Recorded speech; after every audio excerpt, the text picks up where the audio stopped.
Bapa di dalam surga, kami sungguh bersyukur kepadamu di pagi hari ini Tuhan. Engkau telah melindungi kami sepanjang tidur kami di malam hari, hingga kami boleh terbangun di hari ini, di hari yang baru yang Kau anugerahkan kepada kami. Ya Bapa yang baik, sebentar kami akan mendengarkan sabda firman-Mu. Berbicaralah Engkau ya Bapa kepada setiap kami, karena kami umat-Mu bersedia untuk mendengarkannya.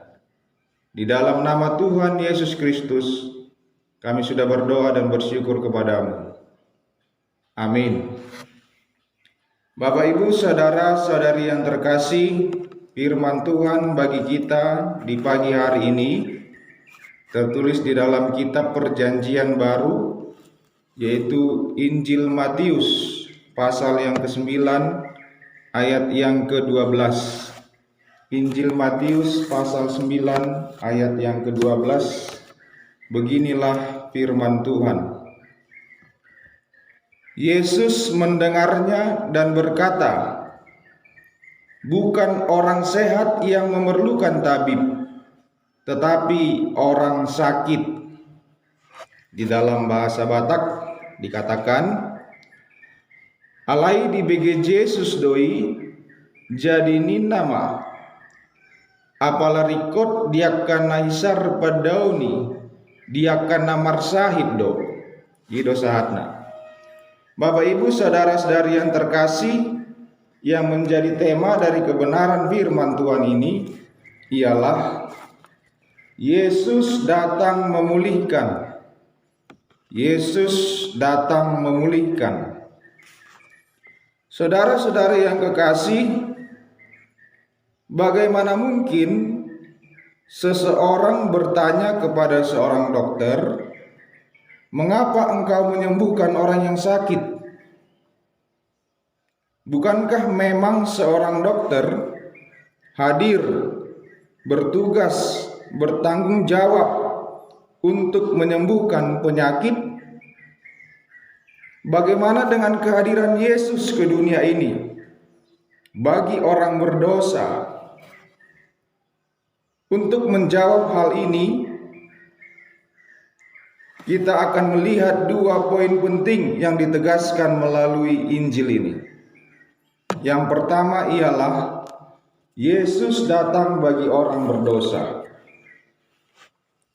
Jika kita membaca bagian firman Tuhan ini, sebenarnya kita harus melihat bagian sebelumnya supaya lebih jelas. Di ayat yang ke-11.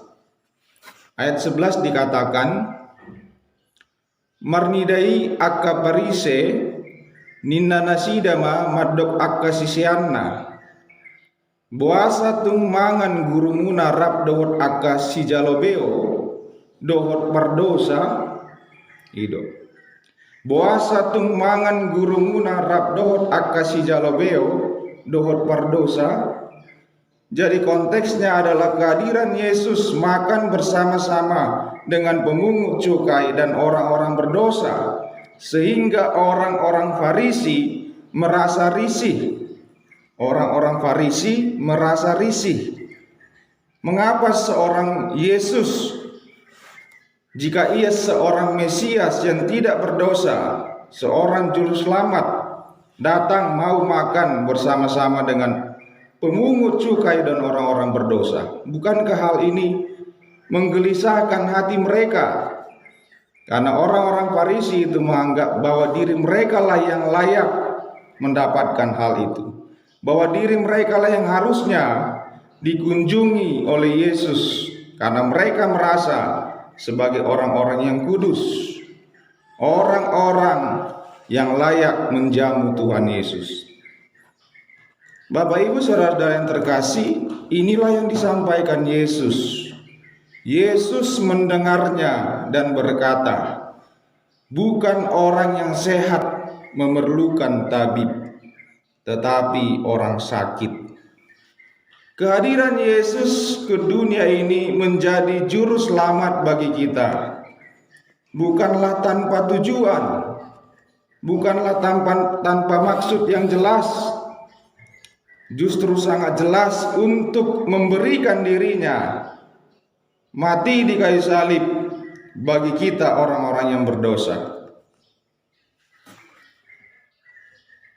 Inilah yang dilakukan oleh Tuhan Yesus, sehingga mereka merasa, orang-orang Farisi itu, mereka merasa, mengapa tidak datang ke rumah kami? Mengapa tidak hadir bersama-sama dengan kami, makan bersama? Karena Yesus hadir bagi orang-orang yang berdosa, yang tidak merasa dirinya benar. Kita adalah orang-orang berdosa. Kita adalah orang-orang yang tidak layak di hadapan Allah. Kita butuh kesembuhan, bukan saja kesembuhan fisik. Ketika Yesus berbicara di sini, orang sakit yang memerlukan tabib, dia memakai sebuah perumpamaan ini supaya jelas bagi mereka. Memang orang-orang yang sakitlah yang memerlukan tabib, yang memerlukan dokter. Tetapi lebih dari itu, Yesus ingin mengatakan orang-orang yang berdosalah yang harus diselamatkan. Orang-orang yang merasa yang tidak layaklah yang harus dilayakkan, dibenarkan di dalam Yesus Kristus melalui kematiannya di kayu salib. Kita dibenarkan bukan oleh diri kita, tetapi oleh kematian Yesus Kristus di kayu salib. Yang kedua, Bapak Ibu saudara-saudara yang terkasih, bagaimana dengan hidup kita? Kalau Yesus hadir bagi orang berdosa, apakah kita merasa sebagai orang yang tidak berdosa? Perlukah kehadiran Yesus bagi kita? Inilah poin yang kedua. Bapak Ibu saudara-saudari yang terkasih, jika kita merasa atau bahkan memang faktanya demikian bahwa kita adalah orang-orang yang berdosa, maka sebenarnya kehadiran Yesus ke dunia ini 2000 tahun yang lalu, mati di kayu salib di Golgota, menebus dosa-dosa kita, maka kita harus katakan, Yesus hadir memulihkan hidupku. Yesus hadir mengangkat dosa-dosaku, membenarkan aku. Maka respons kita adalah membuka hati, mau merendahkan hati kita, duduk di kaki Yesus, bersyukur atas karya penebusan yang dikerjakan di dalam hidup kita.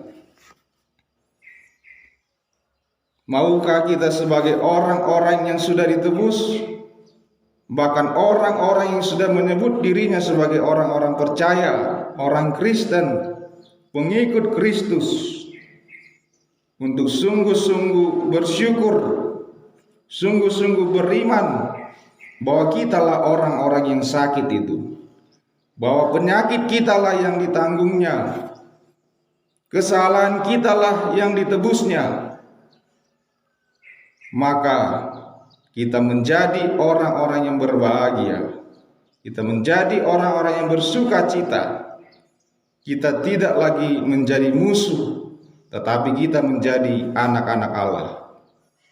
Mari kita bersama-sama Bapak Ibu saudara-saudara yang terkasih, ketika Yesus hadir di dalam hidup kita pribadi lepas pribadi, di tengah-tengah keluarga kita menyadari bukan saja kebutuhan-kebutuhan fisik, kebutuhan-kebutuhan ekonomi yang dicukupkan bagi kita di tengah-tengah situasi yang sulit ini, tetapi kebutuhan yang lebih daripada itu, kebutuhan hidup rohani kita pun sudah disediakan melebihi dari apa yang kita pikirkan. Kita bersama-sama bersyukur akan hal ini, maka kita akan menyebut kehadiran Yesus bagi kita pribadi lepas pribadi sangat berguna, sangat diperlukan, karena kita bukan lagi menjadi orang yang sakit, tetapi kita menjadi orang-orang yang sehat, baik jasmani maupun rohani. Amin. Mari kita berdoa. Bapa di dalam surga, kami sungguh bersyukur sekali lagi Tuhan untuk kebenaran firman-Mu yang berbicara kepada kami di pagi hari ini. Kami ditegur agar kami tidak sama seperti orang-orang Farisi yang merasa dirinya benar, yang merasa dirinya layak di hadapan Tuhan. Tetapi sebenarnya kami, Tuhan, adalah orang-orang berdosa, orang-orang sakit yang memerlukan tabib. Kami bersyukur kehadiran Yesus mati di kayu salib menebus dosa-dosa kami, sehingga kami tidak lagi menjadi orang-orang yang sakit, orang-orang yang hidup di dalam tawanan dosa, tetapi kami menjadi orang-orang yang sehat, yang dibenarkan dan percaya melalui iman kami kepada Yesus Kristus. Tolonglah kami ya Bapa, agar sebagai orang-orang percaya kami sungguh-sungguh bersyukur atas apa yang dikerjakan oleh Juru Selamat kami, yaitu Tuhan Yesus Kristus. Ajarlah kami tiap-tiap hari mengalami hal ini, merasakan sukacita sebagai anak-anak Allah. Terima kasih Bapa yang baik. Hidup kami di hari ini, perjalanan hidup kami sepanjang hari ini Tuhan, apapun yang kami kerjakan, pekerjaan di rumah kami masing-masing, pekerjaan mungkin berdagang, sebagai guru, sebagai pegawai, buruh, apapun yang kami lakukan, semua kami percayakan dalam tangan-Mu. Tuntunlah kami ya Bapa, agar hidup kami pun di hari ini berkenan kepadamu. Di dalam nama Tuhan Yesus Kristus, kami sudah berdoa dan bersyukur kepadamu.